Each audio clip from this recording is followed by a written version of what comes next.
All right, how you guys all doing today? You guys enjoying this rainy, crazy gray New York weather? I'm sure. Well, thank you all for coming out this afternoon to come and hang out with me for a little bit. My name is Miguel Quiles. I'm going to be talking to you about off-camera flash today. And I wanted to make this class have some prepared information, but I kind of set some time apart to be able to answer questions that you guys might have, because I know the things that you may want to know, but then I figured you guys might have individual questions about, you know, triggers and flashes and stuff like that. So I kind of carved out a little bit of time to be able to answer some questions. We have a microphone too, so whenever we get to that point, I'll give you guys the mic. This is being live streamed for the web, so that hopefully will help them to hear your questions. But before I begin, I just want to say a really, really big thank you to the folks at Sony for sponsoring this event, and also to the folks at Adorama for making this space available to us to get together and, you know, talk about photography. And this is probably my, oh man, this has got to be probably my 14th event at Adorama this year. So I feel like I live here. This is crazy, but it's been a lot of fun. And really, really excited to be here with you guys today.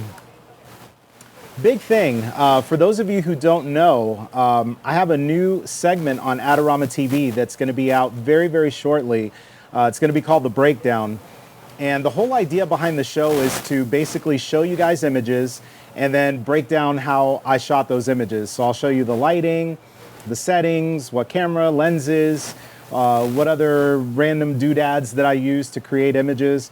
And with the goal being that you could take the information and you can create images that are very, very similar using, you know, your own cameras. If you shoot Sony Alpha cameras, it's going to be great because all of the images that are going to be shown are going to be using Sony cameras. And I have a little bit of a treat. I don't know if this is showing on the stream here. Let me change up my settings here, but I have a couple of the images from the show. Let's see. Let's go output 2. Just gonna try to see if I can show you guys my desktop. All right. There it goes. All right, so just wanted to share with you from the first episode of The Breakdown that's going to be coming out very, very soon.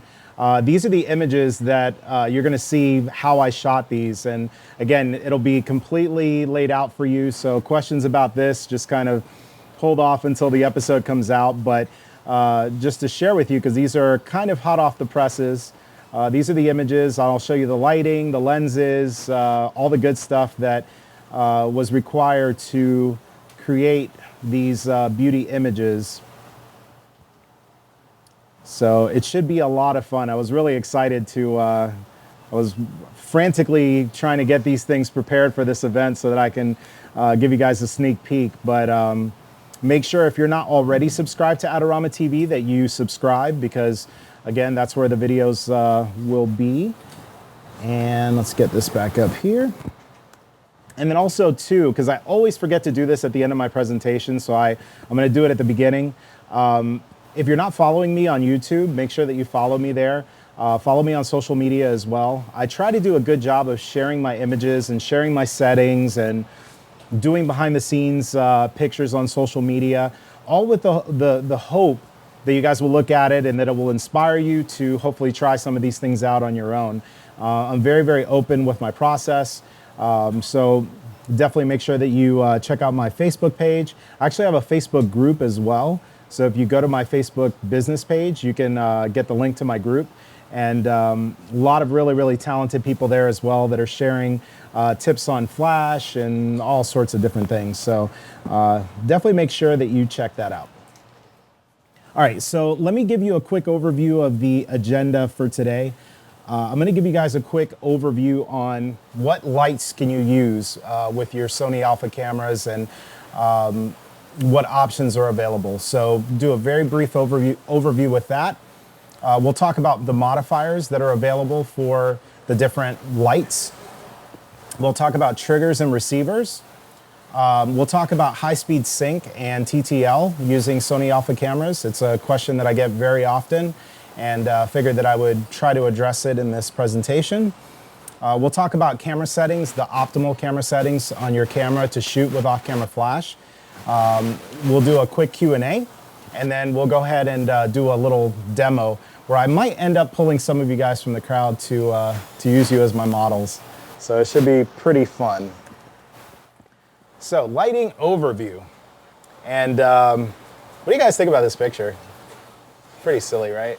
These are two of the artisans that I photographed at Photo Plus a few weeks ago, and really, really cool guys. If you're not already following alphauniverse.com, these guys share their images on there and share a lot about how they create their images as well. So if you're a Sony Alpha shooter, make sure that you're checking out the Alpha Universe website, because there's a lot of really, really great information, articles and videos and all kinds of different things. So quick overview. For all intents and purposes, being that this is off-camera flash, we're talking about lights that pulse a flash. So we're talking about hot shoe flashes, which these of course can go on your Alpha camera, but they can also be used off camera as well. So we're going to talk about these, and we're going to talk about studio strobes, which I happen to have a few different ones behind me. All of them work, and honestly I could have probably, I don't know, every flash that's ever been created lined up behind me, because all of them work with these cameras, but we'll talk about that in a few minutes. So hot shoe flash, I get this question all the time because I shoot with a lot of strobes for my own personal work. I own flashes and I use them in certain scenarios, but I would say 80 to 85% of the work that I do, I'm using an actual strobe as opposed to using these little small flashes. But they do have a lot of advantages that strobes oftentimes don't have. Number one, they're extremely portable. So this is the Photix Metros Plus. This is probably one of the best flash units that you can buy for your Sony Alpha cameras right now to date, because it does give you a lot of the features that you expect to get if you're shooting Canon or Nikon or some other brand. But so these are extremely portable, they're very lightweight. The flash duration on these is very fast. So this allows you to use artificial light or an off-camera flash and still shoot at a lower aperture, which normally if you're shooting with a strobe, you know, low power settings on a strobe still blow out your image. And so oftentimes you can get around it by using a smaller flash like this. They run on AA batteries, which is very helpful. I've been on shoots before where my batteries die on a strobe, and they're usually like proprietary batteries which have to be plugged into a wall to be charged up. And so it's kind of nice to have some of these as backup in your bag that, you know, in that scenario you could pull out your flash, get some AA batteries, and you're good to go. These flashes do have high-speed sync and TTL using Sony Alpha cameras, and we'll talk about that in a few minutes. And the other thing about this is that it actually has the, so Photix makes this, which is called the Odin, and it's a trigger for their flashes. And the Odin, normally if you have one of these flashes from whatever brand, you have to have a receiver like this, either plugged into it or you would have it mounted onto the shoe like that, in order for the two devices to communicate. But these Metros Plus flashes actually have this Odin receiver already built into the flash. So it's one less thing that you would have to buy if you decided to get this system. You would just buy the receiver and buy a Metros flash, and these two will allow you to basically shoot whatever it is that you want to shoot. Let's talk about studio strobes. There's a lot of advantages to shooting with strobes, and that's one of the reasons why the lion's share of my work is done using studio strobes. The biggest thing is power. I mean, you have flashes that range from, you know, a couple hundred watts all the way up to several thousand watts of power. And that gives you a lot of flexibility to shoot in, you know, different settings, different apertures. If you want to shoot at, you know, an f32 or something like that with a flash, you're able to do that with a strobe. Very difficult to do that with these, unless you have, I don't know, maybe 10 of them that you can get a little more power out of them. They do have very fast recycle times, which is another reason why I tend to prefer using strobes. I've had photo shoots where I've just had this one single light and I'll have it set to quarter power. And normally I'm used to just rapid fire, just taking shots. And with this, you kind of have to shoot a little bit slower because you have to wait for the flash to recycle. They do make external battery packs for these as well, which does help with recycle time. But you know, again, it's one of the advantages that you get with using a studio strobe. The other big advantage is that you get a modeling light, which is very, very helpful. In a shooting scenario like this, if I had this on a stand with an umbrella, the only time that you're going to see light is when the flash actually goes off. But when you're using a studio strobe, they actually have a modeling light on them that usually is very powerful. And so that can light up your model's face. You can see what the light is going to look like before you actually take the shot. And it also helps you a lot for focusing. Because in a scenario like this, where we're kind of in the dark right now, no matter what camera system it is that you're using, it gets a little more difficult to try to focus on an eyeball when it's completely in darkness. Like if you look at the people sitting next to you, you'll probably notice that their eye sockets are completely dark. And it's very hard for the camera to figure out what to focus on if it's dark. But there are a lot of light shaping modifiers that are available for strobes as well. So you have a bigger variety of umbrellas and octas and all sorts of things that you would be able to use because you have more power available to you. So before I continue, do you guys have any questions so far in regards to the differences between strobes and hot shoe flash? Any questions? You guys good? Sweet. You guys still, you good out there? Y'all got, all right, good. I see you guys are good. All right, just making sure. I know how this rain is, man. When it's raining outside, it just wears you down. All right, so let's talk about light modifiers. And there's a lot of lighting modifiers that are out there. If you're looking to shoot off-camera flash, some of my favorite modifiers to use are the bigger ones that are out there. I love using, for example, the 5-foot octa. Anything that's within maybe 4.5 to 5 feet in size, you can pretty much do anything with just a single octa. I mean, I did a kind of a personal exercise about a year ago where I decided that I was only going to use one light and I was only going to use one modifier for about 6 months. I kind of told myself for 6 months, all I'm going to do is just use this one light. Let me see everything that I could shoot with this one light. And it turned out to be a much longer experiment than what I had originally anticipated, because I, even to this day, still prefer to shoot with one light compared to having, 3, 4, 5, 6 lights. There are certain scenarios where it's good to have, but I think it's important to develop a foundation of what you can do with just a single light, single modifier. And if you're looking to do that, if you're looking to try something like that, I would tell you that a large octabox would be a good choice, and a large softbox, which Photox makes fairly decent sized softbox that's collapsible. So it opens up like an umbrella. It's kind of nice. And if you guys came to my dramatic portraiture class, just to back up for a second, the Photox softbox that was in that picture is what I used to light this particular shot, which I did here at Adorama at a prior event that we did here. One light, one Photox Indra with their softbox, and it does very, very, very good. So softboxes and octas pretty much are standard issue type of light modifiers that you should look into. But there are others as well. You have strip boxes that help. You have beauty dishes as well, which I happen to have a beauty dish that I'm going to be shooting in the demo portion of the class. You guys will kind of see what that's about. But lots and lots of different modifiers, and that's the beauty of being in this Sony Alpha system, is that when it comes to lighting and modifiers, whatever it is that's out there, you can use it. I mean, this technically could have been like a 2-minute class. I could say every light that exists, you could pretty much use it. Most triggers that are out there that exist, you can use it.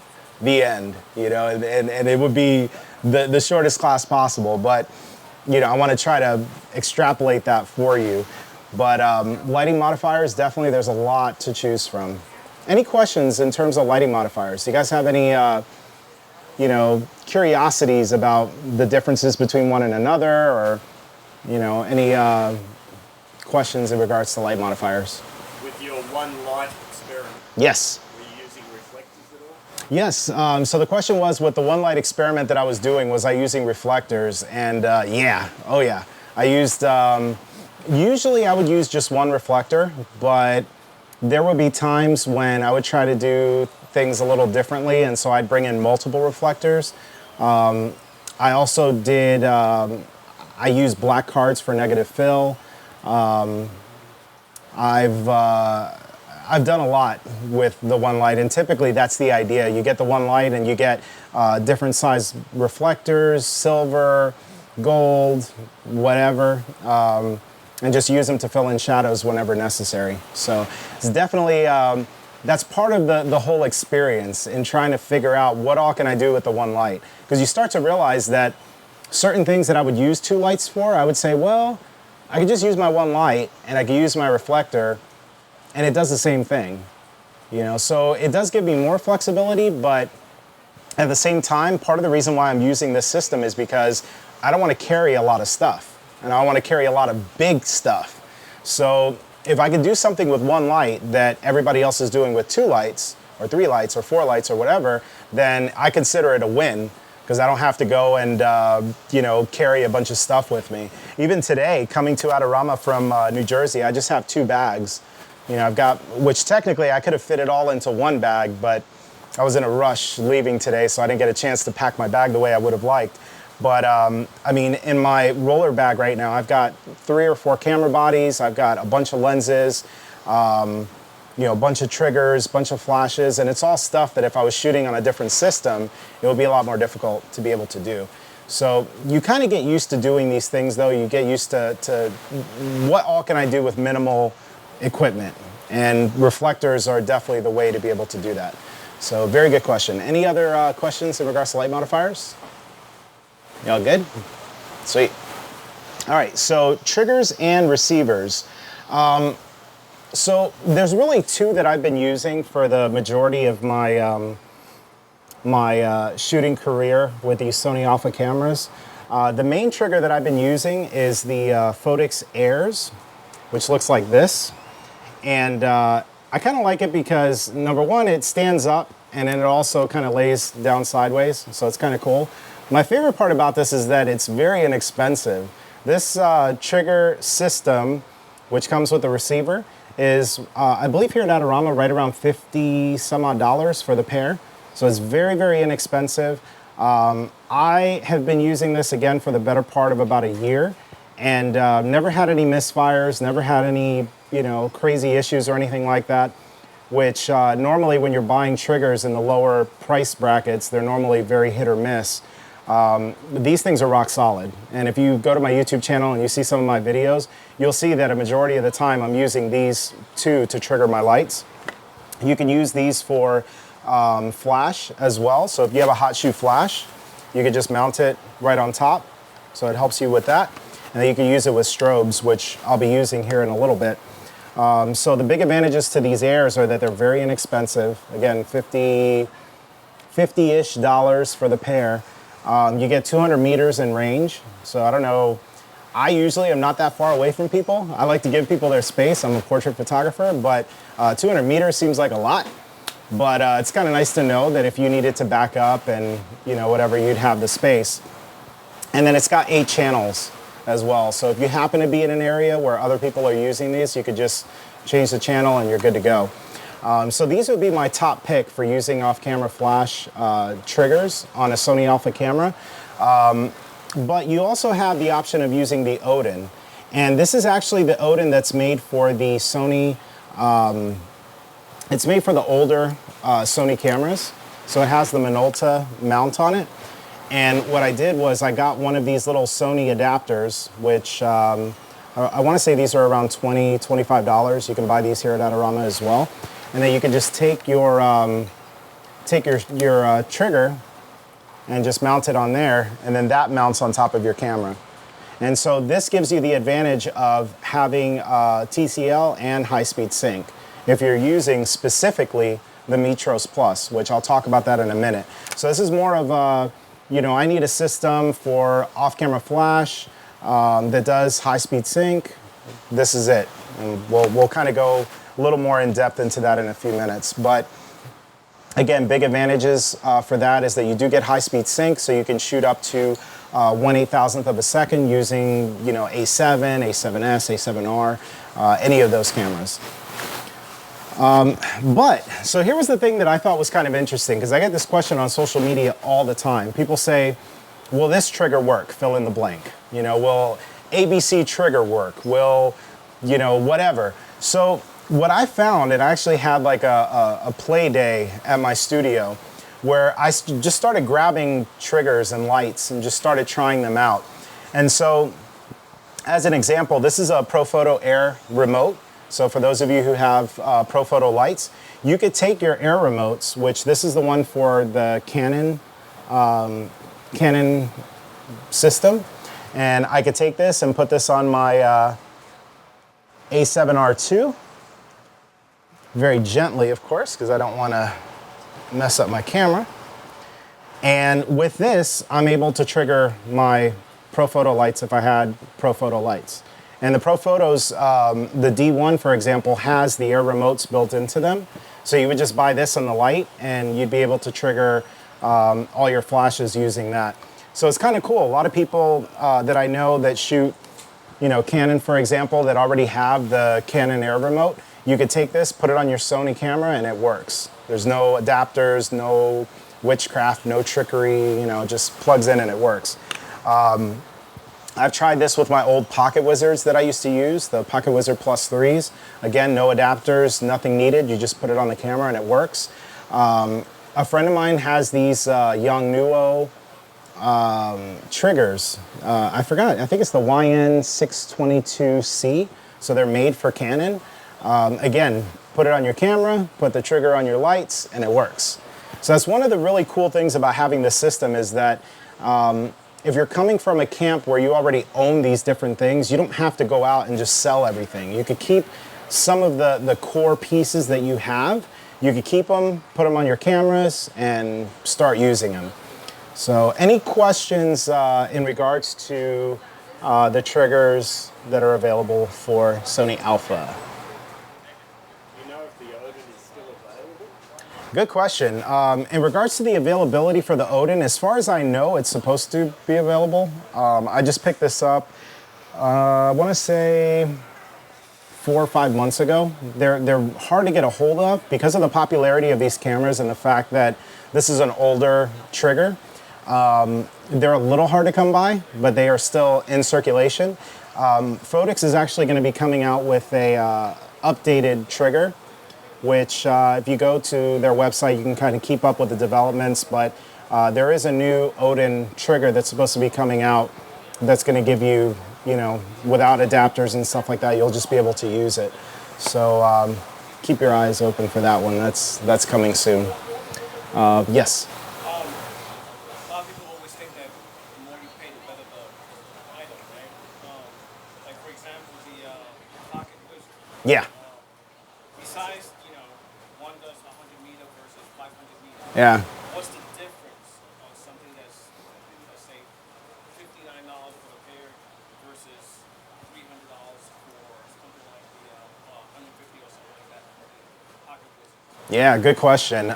So the question was in regards to the differences, for example, with the Pocket Wizard Plus 3 that you see in this image here.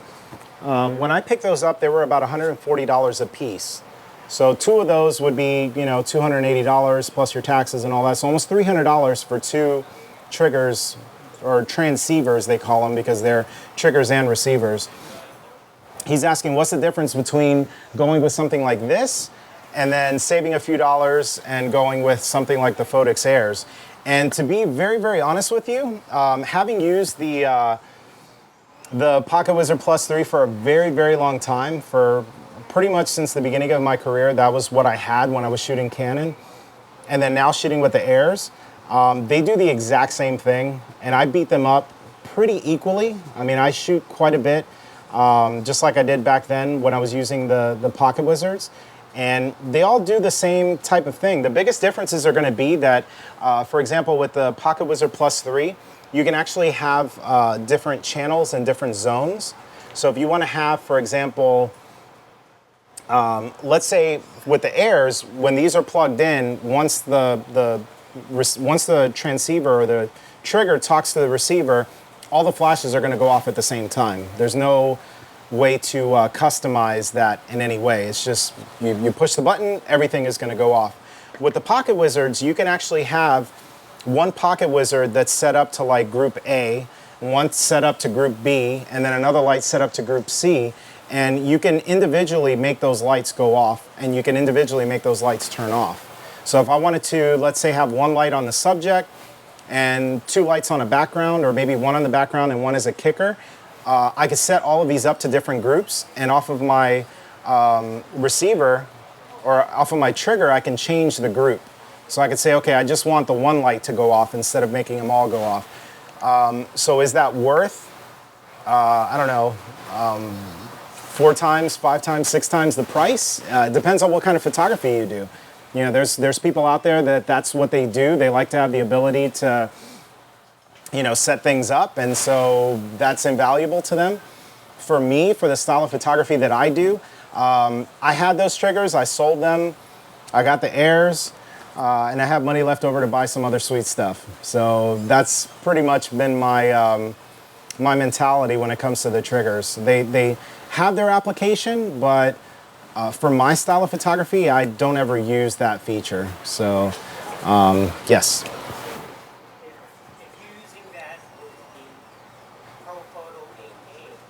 Yeah.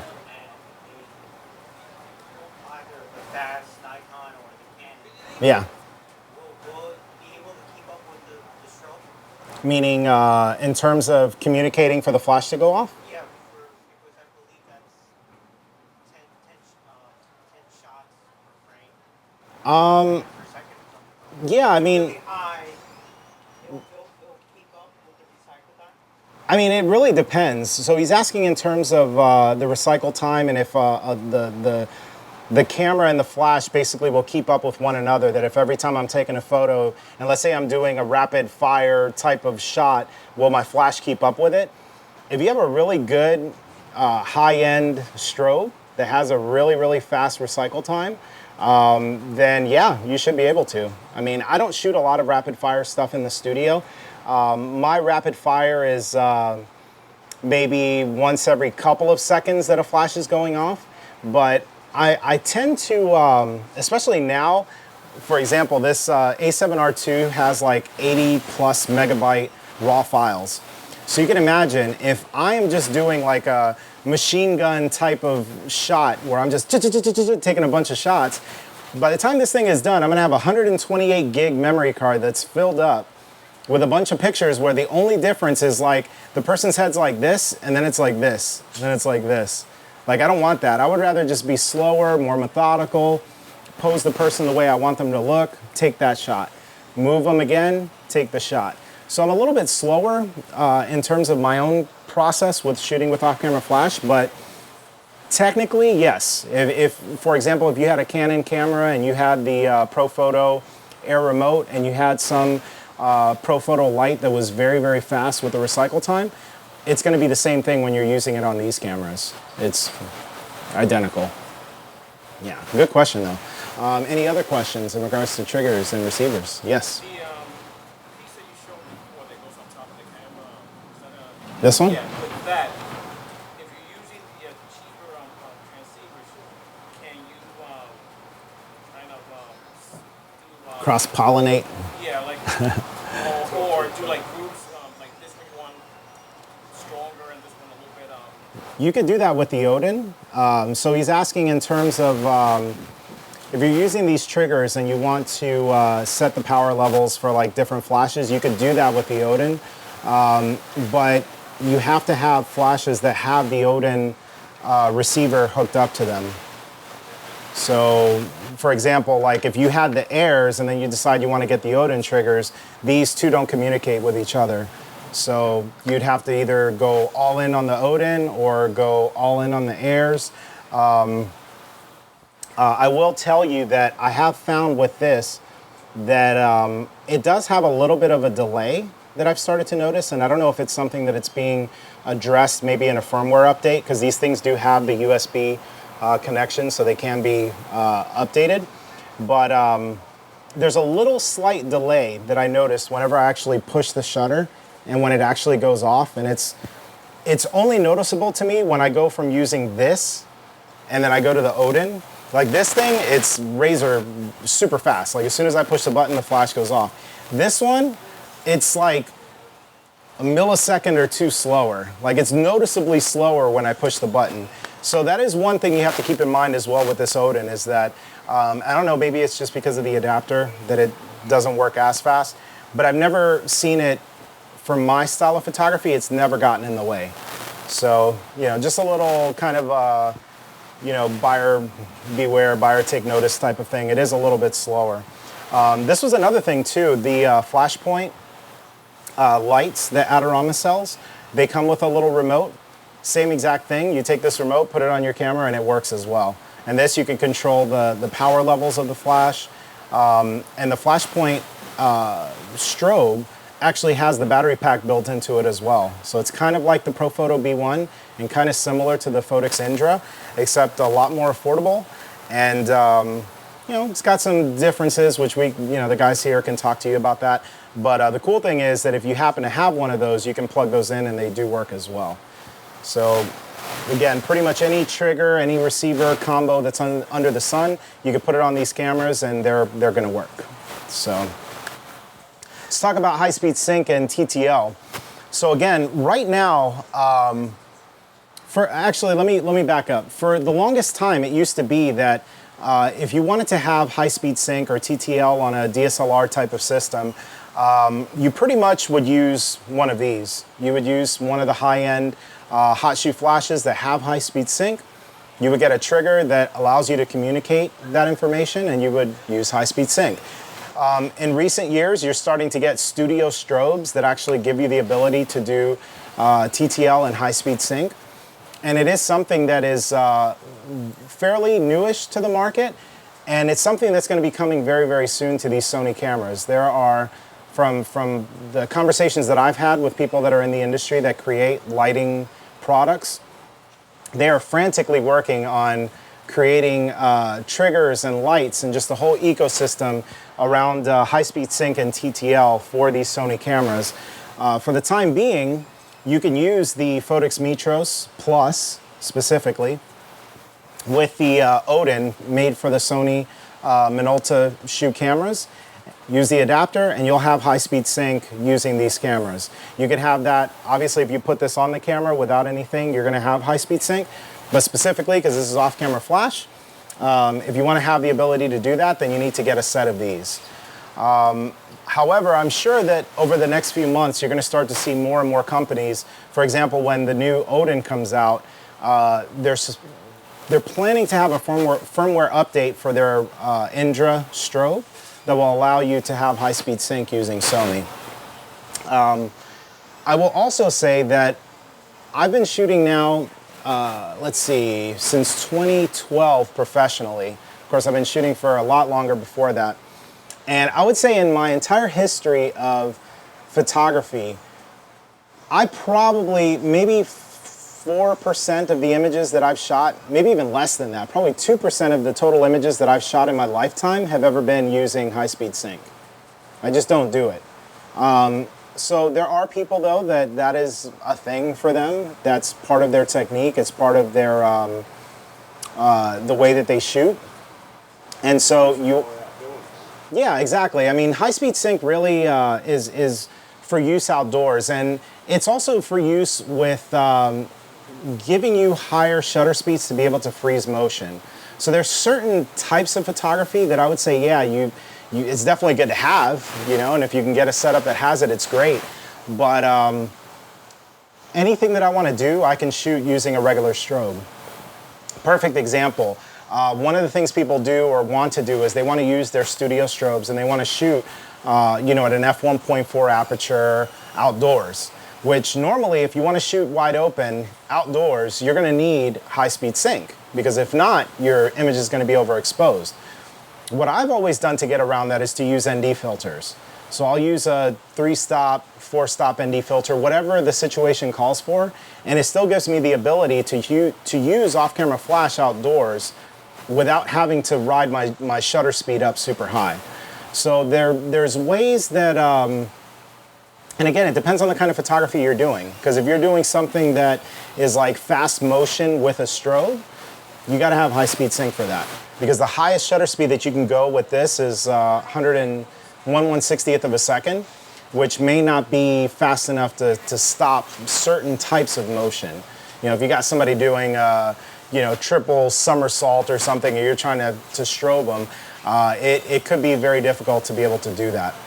So, but again, if high-speed sync is something you're looking to do, you get the Metros Plus, you get the Odin, and that is the current solution for you to be able to use that with your Sony cameras. Now, let's talk about camera settings for off-camera flash. Specifically with the A7 series, this is a question that I get all the time. People will say, okay, so I just got my off-camera flash, I got my trigger, I put it on my camera, I put my settings at, let's say, F9, 1/60th of a second, ISO 100, and my screen is black. I can't see anything, so I can't focus. Or if I focus, I can't recompose the shot because the back of the screen is completely black. What you have to do is you go into the menus on your camera and you turn off live view. Anytime you're shooting with off-camera flash, I would recommend to you turn off live view, because live view, what it's doing is it's giving you a actual representation of what your image is going to look like before you take it, but it doesn't take into account off-camera flash. So if you're shooting at f9, 1/60th of a second, ISO 100, and you don't have a light, there should be a completely dark image. Like, that's what it should look like. That's what I do, and you'll see this when I do the demo, but without the flash on, that is what I want when I take a picture, to be completely dark, nothing showing, no lights, no ambient light. But it's kind of weird to try to take pictures like that. So make sure you go into your settings, turn off live view if you are shooting with off-camera flash. That's number one. Number two, make sure you're shooting in manual mode, because that's going to give you the most consistent results. And it's the easiest for you to troubleshoot when something isn't going right. It's very easy for you to fix your settings if you're shooting manual.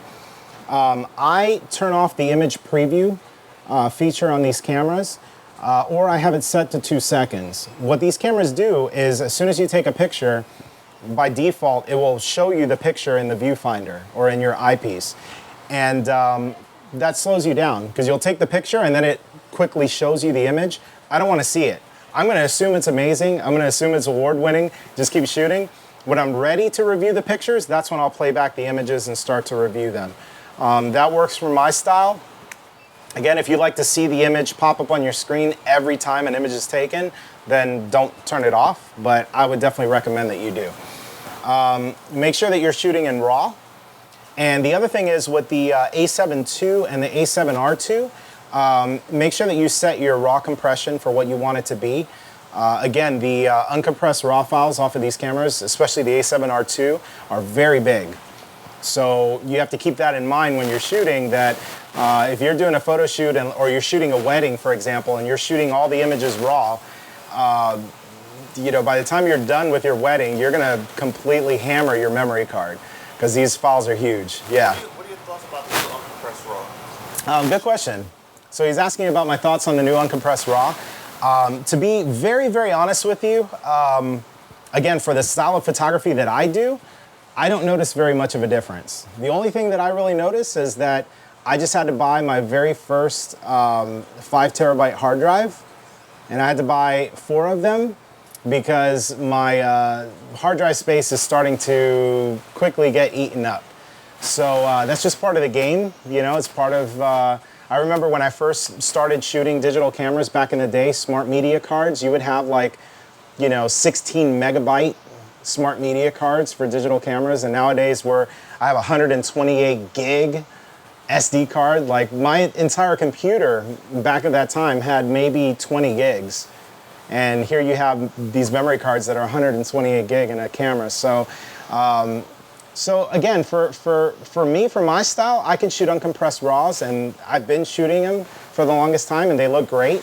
I've never had anybody say anything about my images, but there are certain times when, for example, if you're doing long exposure type of shots, where you may get some extra benefit, you won't have artifacts and things like that from the compression. Were you saying you were shooting compressed RAWs? Yes. You said you were shooting uncompressed. Well, yes, I was shooting compressed RAWs, correct.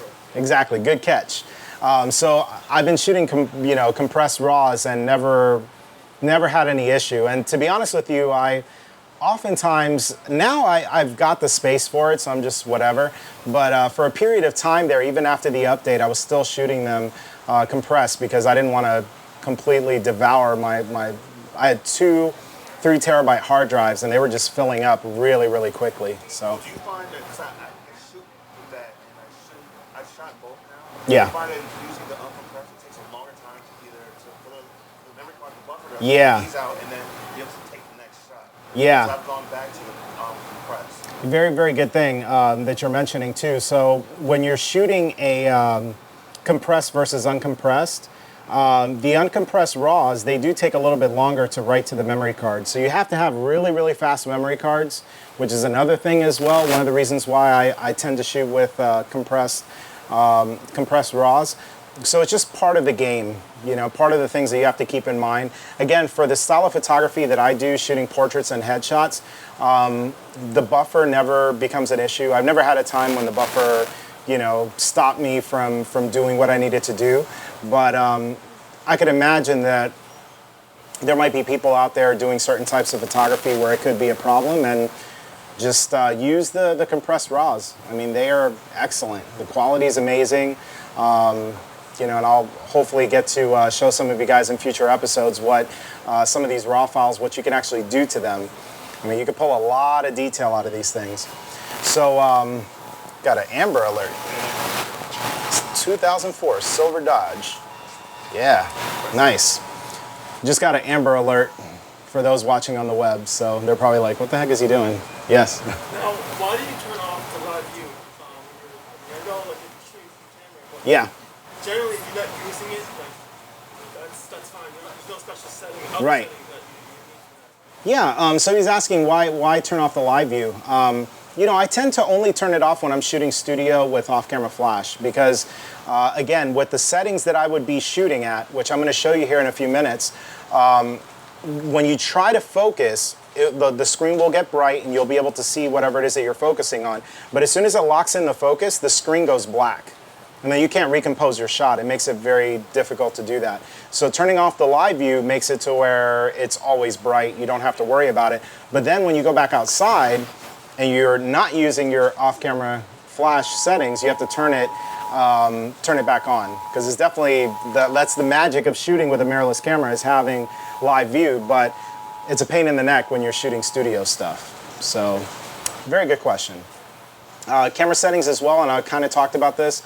Make sure that you set your settings to negate the ambient light in the room, meaning when you take your image, you keep your flash trigger off, set your camera settings up, and take a picture.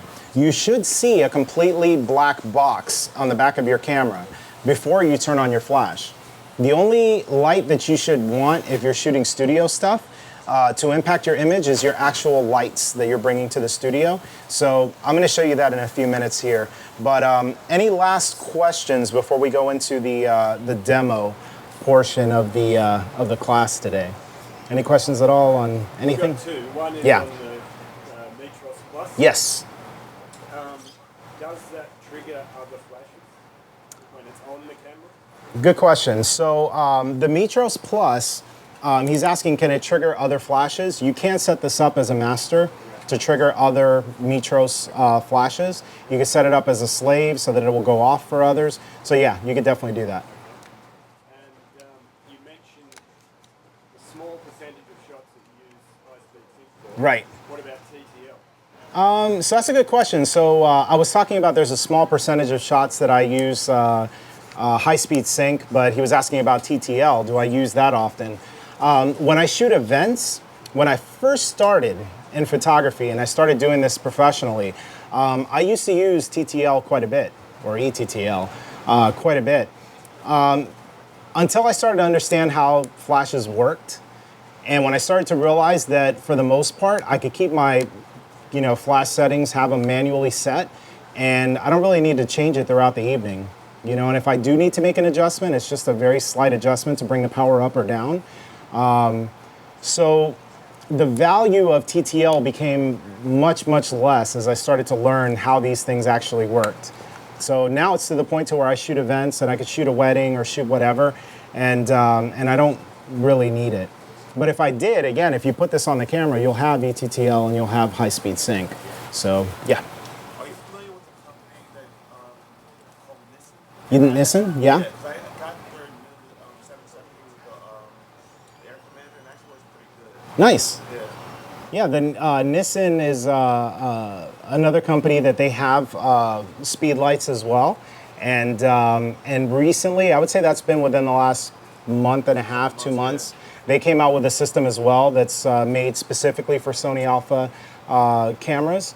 So you can check those out as well. And I think they sell them here at Adorama. So if you just search Nissan, Nissin, Sony, you'll see the flash that's available for the Alpha cameras as well. So it's definitely an option. Any other questions before we get to the demo? No? Cool. All right, so let me set up my, set this thing up. Hopefully you guys can all see that. Great. All right, so I'm actually gonna be shooting these using the Photox Airs trigger. And then the Photox Airs receiver. And I'm using the Photox Indra strobe for these shots. So all I'm doing is just plugging this in, turning it on.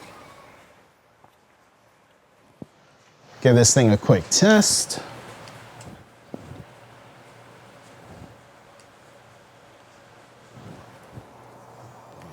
Over here.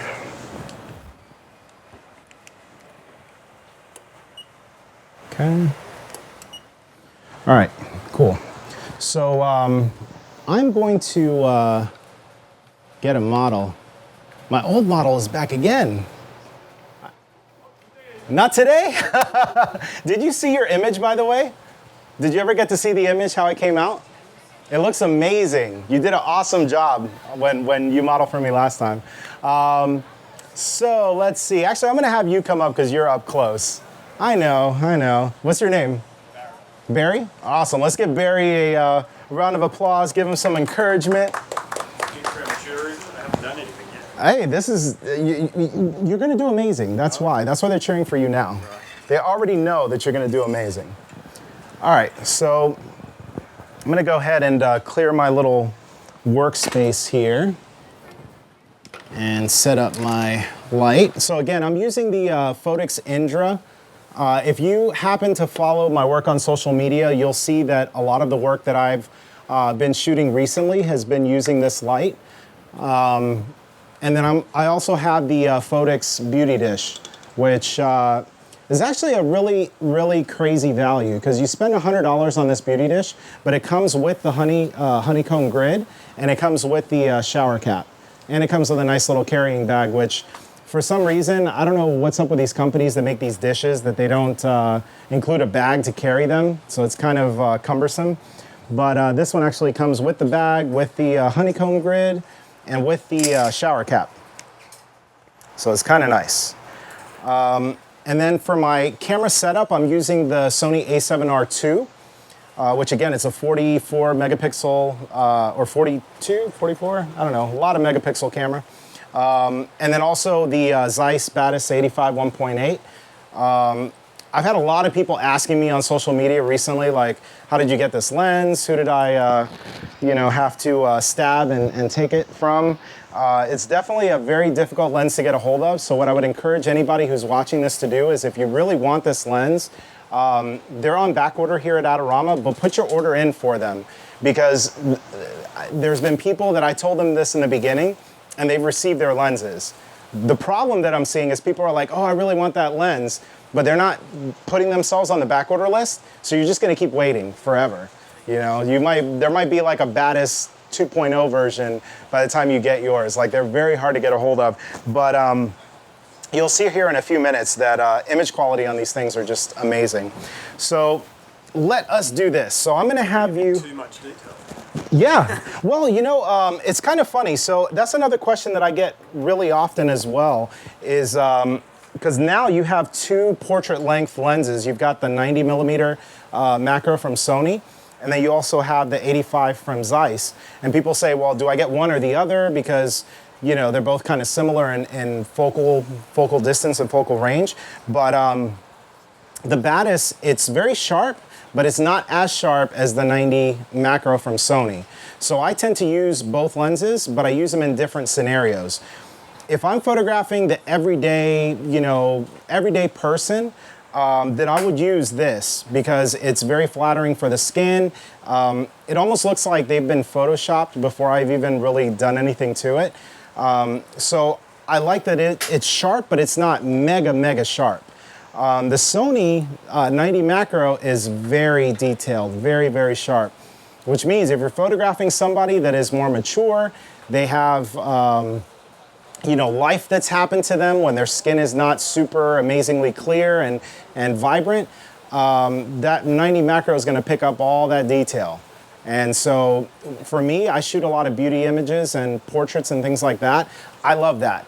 I want that detail. So I use either or, just depending on what the person looks like. And of course, I'm never going to tell them that. I'm never going to say your skin looks horrible, so I'm not going to use a macro.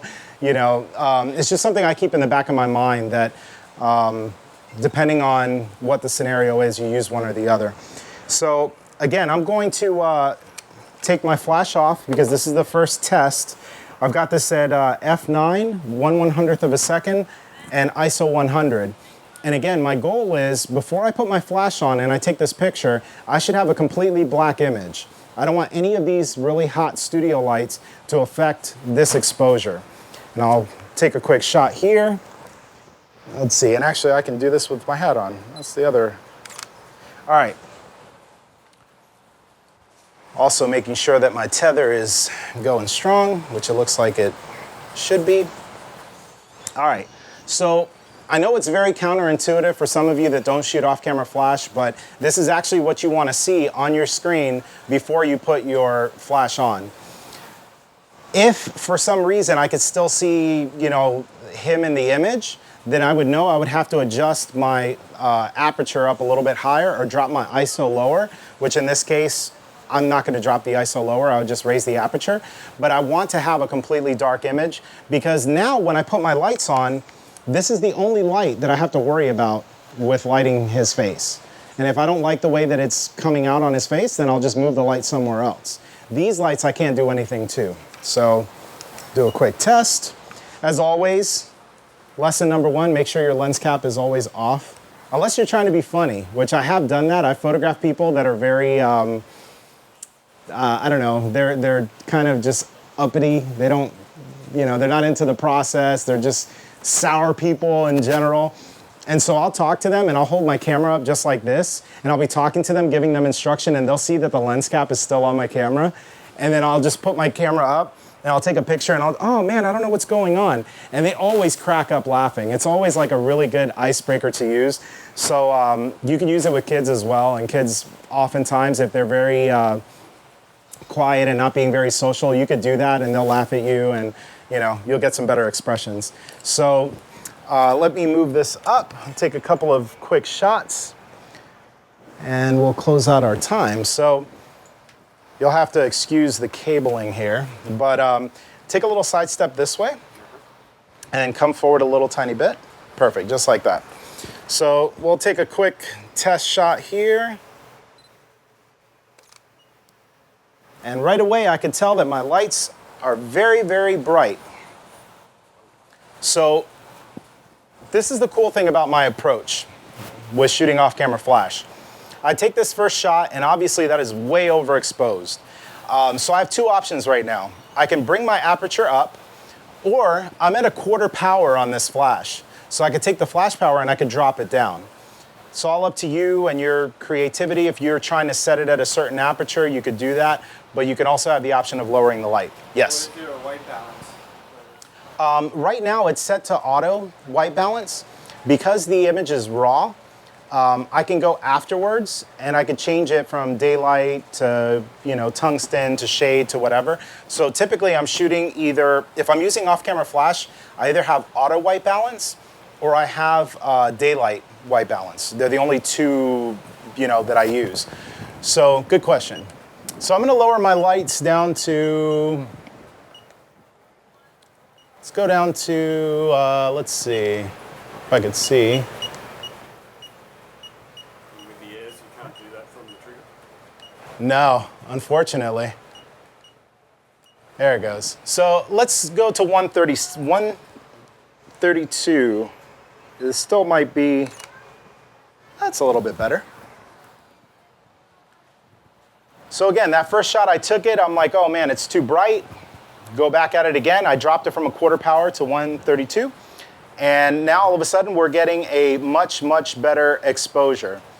Now, for me, the catch lights are a little bit off, and that's because of where the light is positioned. And I could actually look straight towards me right now. So as I look at him, and this is one of the tests that I always do as well, another advantage of having the modeling light is that it illuminates his face, and I could see what the catch lights are gonna look like. So I'm looking at him, and I can see the catch light in his left eye. On the right, and I'm looking at it from my side, on his right eye here, you can't see the catch light, and it's actually reflecting in the image. You can see, you see the little reflection in the eye there, but you don't see it in the other. So what I could do is I could lower the light a tiny bit, so keep looking straight, just like that.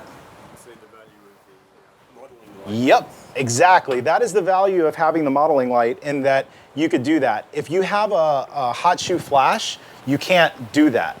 So again, just another one of the little tiny things that I think is kind of an advantage for using this. So we'll try one more. There we go.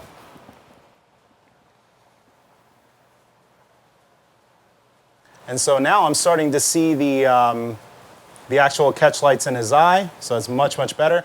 Now let's try to see if we can actually get a good picture out of you. We're gonna get a good one here. You got an awesome beard. We gotta get this good. So here's what I want you to do. I want you to look straight at me, and when I go like this, I'm holding your chin. Pretend. Holding your chin. So I'm gonna rotate your chin this way. I'll rotate it that way. Perfect. And then I want you to extend it towards me, just like that. Yep. And then bring the chin down. Just like that. There you go. Perfect. Yeah, let's do it. There we go. Hold that. Excellent. Let's do one more. Very good. Let's take a look at a couple of these as they come through. No, you can never squinch too much. There we go. Very, very cool. So here's the thing. You're modeling, so you'll have to forgive me because I have to show them what these images look like. So I'm going to zoom into this. But just to show you the kind of detail that these cameras are capable of, I mean, that's at 100%. Whoop. Went too far. There we go. 67. That's 300. That's too close. Probably more than what you'd ever want to see.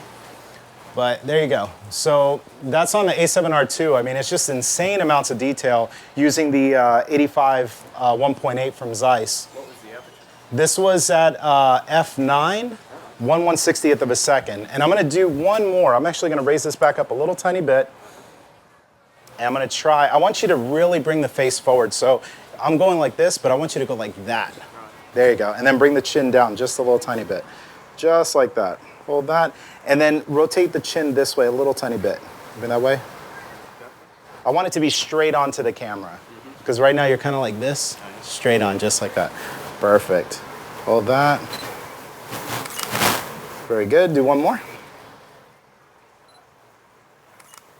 Excellent. Very nice. There it goes. We'll do one more, actually. I want to get a wide one just in case. And what I want you to do is, I want you to pretend like you're looking in the mirror right now, so I want you to go like this. Yeah, just like that. There you go. Yeah, just like that. That's perfect. That is perfect. All right, we'll take one more here, and I want you to tilt your head this way. There you go. Just like that. Hold that. 1, 2, 3. One more. 1, 2, 3. Perfect.